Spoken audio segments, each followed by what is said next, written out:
A chain is a hypothesis, not a script, a structured guess you carry into the session and revise as the client tells you what they need.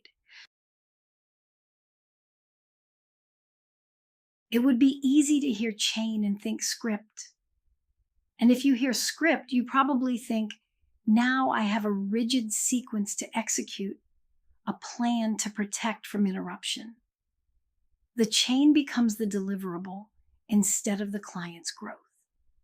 It's the opposite. The best chain is a hypothesis you hold loosely enough for the client to rewrite it entirely. A script gets executed, a hypothesis gets tested. When you treat your chain as a script, deviations feel like failures. The client goes somewhere unexpected, and your instinct is to steer them back. Because the plan says, next comes this, and next comes that. When you treat your chain as a hypothesis, a deviation is data. The client just told you something about what they actually need right now. That's not a problem to manage. That's the work showing up. Picture a planned 3-link chain. Link 1 runs well. The client moves, gains something real. You arrive at link 2. Mid-session, the client surfaces something bigger, a thread that's been running underneath the stated goal, one that clearly matters more right now than the original direction. A coach holding the chain as a script looks for a way to bring the client back to the plan. Maybe they file the new thread mentally and return to it later. Maybe they try to fold it into the existing sequence. A coach holding it as a hypothesis follows the client. Following the client is not deviation from the plan. It is the point of having a plan. The mistake shows up subtly. It's treating the chain as the product, as the thing you deliver, rather than as the vehicle by which the client gets somewhere.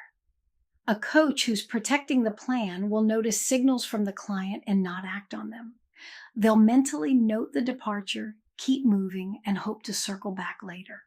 The session stays on track, but the client's actual movement slows. A coach holding the chain loosely notices the same signal and goes toward it. The plan has authority until the client does.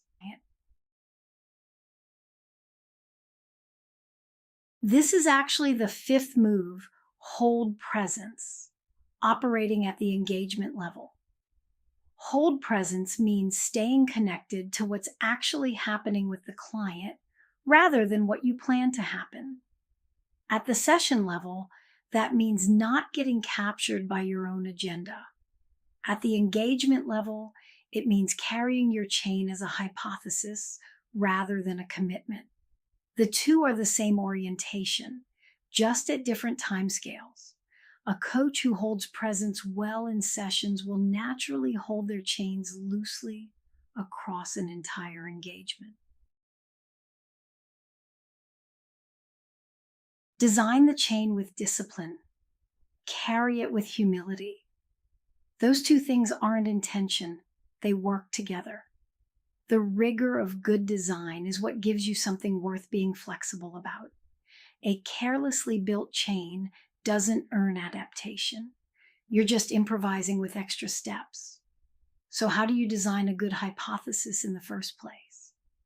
That's a real discipline. And it starts with a question coaches rarely ask out loud. How long should a chain even be?